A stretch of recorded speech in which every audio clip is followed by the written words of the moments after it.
আসসালামু আলাইকুম দর্শক বন্ধুরা, কেমন আছেন সবাই? দেশ এবং দেশের বাইরে যে যেখান থেকে এই মুহূর্তে আমাদের আজকের এই প্রতিবেদন দেখছেন, সকলকে স্বাগত জানাচ্ছি নতুন একটি পর্বে। দর্শক, আজকে আমরা চলে এসেছি ময়মনসিংহ জেলার গৌরীপুর উপজেলায়। দর্শক বন্ধুরা, আপনারা জানেন যে ময়মনসিংহ জেলা মাছ চাষের জন্য সারা দেশে বিখ্যাত। ময়মনসিংহ জেলায় প্রচুর পরিমাণ মাছ চাষ হয়ে থাকে। দেশে উৎপাদিত যে মাছের চাহিদা, তার শতকরা 10 থেকে 15 ভাগ এই ময়মনসিংহ থেকে চাহিদা পূরণ হয়ে আসতেছে।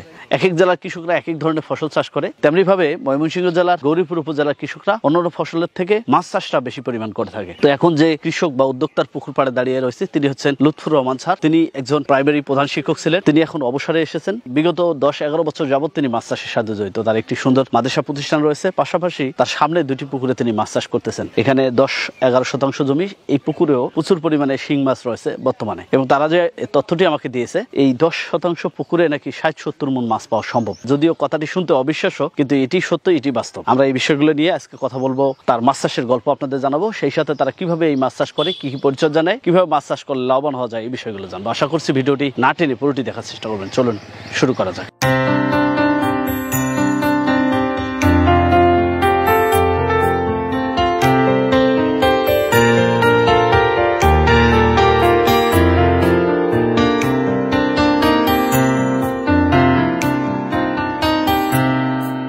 স্যার, আসসালামু আলাইকুম। ওয়ালাইকুম সালাম। ভালো আছেন? জি স্যার, কেমন আছেন? জি আলহামদুলিল্লাহ। পুকুরটা মনে হয় নতুন খনন করেছেন? জি জি, মাশাআল্লাহ। এর আগে কি এখানে মাছ চাষ হইতো? এখানে শিং ছিল। এখানে কি মাছ আছে এখন? এটা আমাদের শিং আছে। দেখছিলাম খাদ্য দিচ্ছেন, খাদ্যটা কখন দেন? আমি খাদ্য সাধারণত দিনের বেলা ভরে দিই, আর রাত্রে বেলা 10টার পরে দিই। কত শতকের পুকুর এটা? এটা 11 শতক, তাই না? আর এটা কত শতক ছিল? এটা 24 শতক ছিল। মাশাআল্লাহ। এই পাশের মাদ্রাসা আপনারই? জি। একটু যদি পরিচয়টা জি, আমাদের। আমি মোহাম্মদ লুৎফুর রহমান, এক্স প্রধান শিক্ষক। আমি 2021-এ অবসর গ্রহণ করছি। এই মাছ চাষ কত বছর? 11 বছর। গৌরীপুরে তো প্রচুর পরিমাণ মাছ চাষ করে অনেক। হ্যাঁ, অনেক অনেক। অনেকেই বাংলা মাছ চাষ করে, কিন্তু এই এলাকায় ক্যাটফিশটার প্রচলনটা অনেক বেশি দেখা যাচ্ছে। অনেক বেশি। এই ক্যাটফিশ জাতীয় মাছ বলতে এখানে তো শিং মাছ করতেছেন? শিং, মাগুর, কই, গুলশা, পাবদা, ট্যাংরা, এগুলো আমি করি সাধারণত। এটা সময়টা কতদিন লাগে? 6 থেকে 8 মাসের ভিতরে করা হয়, মানে হারভেস্ট টাইমটা। আর কেউ 1 বছর পর্যন্ত রাখে অধিকতর লাভের জন্য। এটা কতদিন বয়স? এটা 8 মাস হলো। এখন ছেড়ে দেবো, হয়তো বা 8টা দিনের ভিতরে হয়তো ছেড়ে দেবো। ক্যাটফিশ জাতীয় মাছ চাষ পদ্ধতিটা কি? পুকুরটাকে ভালো করে পরিচর্যা করে জীবাণুনাশক দিতে হয়, মাটিটাকে আরো উর্বর করার জন্য সার কিছু ব্যবহার করতে হয়। গোবর দিব, গোবর জাতীয় দিব, দেওয়ার পরে এটাকে কীটনাশক দেওয়া হবে, তারপরে আপনার জিওলাইট জাতীয় দেওয়া হবে, যাতে কোনো গ্যাস ট্যাস না হয় আর কি। পরবর্তীতে মাছটা কখন ছাড়েন? মাছটা যদি রেনু করা হয়, তো এই প্রসেস করার 7 থেকে 10 দিনের পরে আমরা রেনু ছাড়ি। আর রেনু যদি না ছেড়ে যদি আমরা সরাসরি কালচার দিই, সেটা সেই ক্ষেত্রে আমরা 15 দিনের ভিতরে আমরা দিই কালচার দিই। স্যার, যেহেতু 11 বছর থেকে এই মাছ চাষ করতেছেন, বিগত বছরের রেকর্ড গুলো যদি একটু বলতেন। খরচ হয় কেমন? আয় হয়, প্রচুর আয় হয়। এটা তো আসলে খুব সেন্সিটিভ। যদি আপনার সঠিকভাবে পরিচর্যা করা যায়, তাহলে লোকসান কোনো মতেই হবে না, লাভ তো হবে ইনশাল্লাহ। পোনা ছাড়ার পরে মাঝখানে কি কি পরিচর্যা করলেন?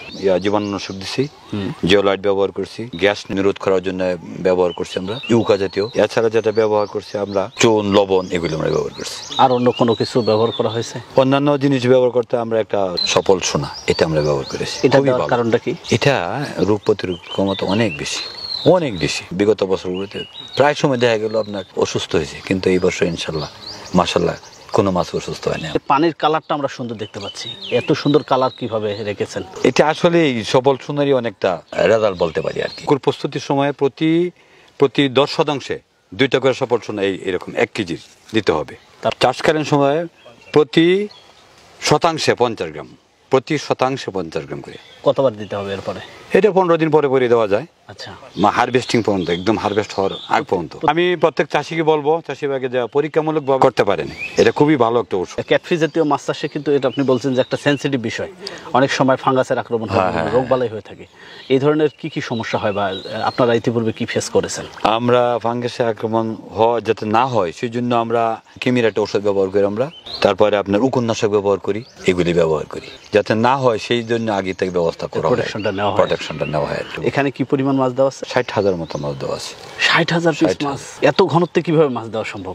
এটা গভীরতা কতটুকু? এটা গভীরতা 4 ফুট আছে। এত ঘনত্বে কি আদৌ স্যার মাছ দেওয়া সম্ভব? হ্যাঁ, খুবই সম্ভব। আচ্ছা, কোনো কোনো ক্ষেত্রে তো এতটুকু জায়গাতে 100 মণ পর্যন্ত মাছ হয়েছে। 100 মণ এইটুক জায়গাতে? একটুক জায়গাতে। এখানে 60,000 পিস মাছ দিচ্ছেন। যখন মাছটা দিছিলেন তার সাইজ তো খুব ছোট ছিল। আপনার 3000 কেজি।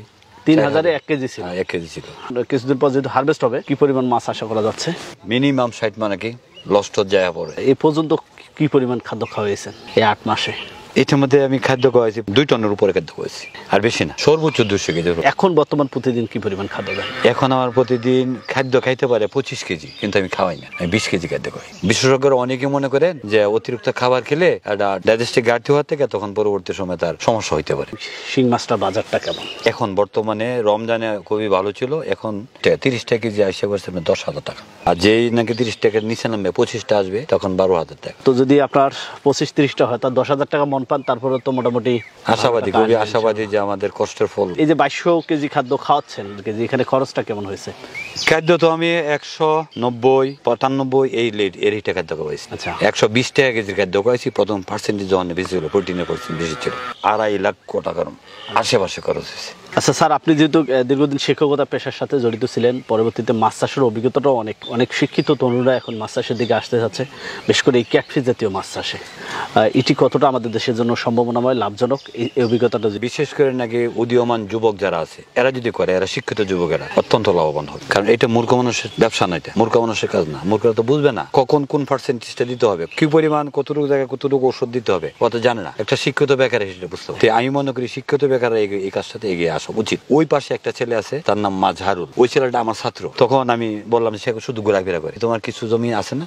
স্যার আছে। তখন সে আমার কথা অনুযায়ী সে এই পুকুর খনন করলো, অল্প জায়গা মাত্র। আর এখন এই যে বললাম না, আজকে যে পুকুরটা মাছ বিক্রি করতেছে 17,000 টাকা মন, 8 টাকা কেজি হয়েছে শিং মাছ, হয়তো 13-14% জায়গা, 150 মনের মাছ হবে তার। বারবার বল, স্যার আপনি আমার রাস্তা দেখাইলেন। পড়ালেখার পাশাপাশি এখন পড়ার ঘাটতি নাই, কোনো ঘাটতি হবে না, পড়ালেখা লাভবান হবে। এবং এরা চাকরি করার চেয়ে যদি বাবার কিছু ভিটামাটি থাকে, অল্প জায়গা থাকে, নিঃসন্দেহে লাভবান হবে। যারা করতে চায় অভিজ্ঞ লোকের কাছে যাবে, আর ওরা সবসময় তাদের মতটা বিনিময় করবে তাদের সাথে এবং সুপরামর্শ দিবে। মাদ্রাসার সেবা করবো আর এই সেবাগুলি করতে চাই। স্যার, আপনাকে অসংখ্য ধন্যবাদ আমাদের মূল্যবান সময় দেওয়ার জন্য। আমরা আপনার শারীরিক সুস্বাস্থ্য কামনা করি এবং ধর্মীয় একটি মাদ্রাসা প্রতিষ্ঠান দিয়েছেন, এটিও যেন সুন্দরভাবে চলে, মাছ চাষ আগামীতে সম্প্রসারণ হবে, এই আশাবাদ ব্যক্ত রেখে বিদায় নিচ্ছি। আসসালামু আলাইকুম। দর্শক বন্ধুরা, মাছ চাষ নিঃসন্দেহে একটি লাভজনক পেশা। যদি একটু টেকনিক্যাল বিষয় জেনে বুঝে এই মাছ চাষ করা যায়, অবশ্যই লাভবান সম্ভব। আমাদের উত্তর অঞ্চলে বেশিরভাগ চাষিরাই বাংলা মাছ চাষ করে, আবার খুলনা অঞ্চলে দেখেছি অনেকে চিংড়ি মাছ চাষ করে, আবার ময়মনসিংহ অঞ্চলের চাষিরা বাংলা মাছের পাশাপাশি ক্যাটফিশ জাতীয় মাছ চাষ করতেছে। আমরা স্যারের সাথে কথা বলে যে তথ্যটি পেলাম, এখানে প্রায় 60-70 মন মাছ হবে, যার বর্তমান বাজার মূল্যও প্রায় 6 লক্ষ টাকা। সর্বনিম্ন 10,000 টাকা করে বিক্রি হলেও তিনি এখান থেকে 2-2.5 লক্ষ টাকা খরচ করে 3-4 লক্ষ টাকা বছরে ইনকাম করে আসতেছে। এই ধরনের একটি সফলতার গল্প আপনাদেরকে জানালাম। আমি মনে করি যারা শিক্ষিত তরুণ বেকার রয়েছে, তারা এই সেক্টরগুলোতে এসে নিজের কর্মসংস্থান তৈরি করতে পারে, পাশাপাশি আমাদের দেশের কৃষি অর্থনীতিতে একটি বৈপ্লবিক পরিবর্তন আনতে পারবে বলে আমি মনে করি। দর্শক, এই ছিল মাছ চাষ নিয়ে আমাদের আজকের এই প্রতিবেদন। আপনাদের আশেপাশের সফলতার গল্পগুলো আমাদের জানিয়ে দিন। আমাদের সাফল্য কথা টিম চলে যাবে আপনাদের কাছে। ধন্যবাদ সবাইকে।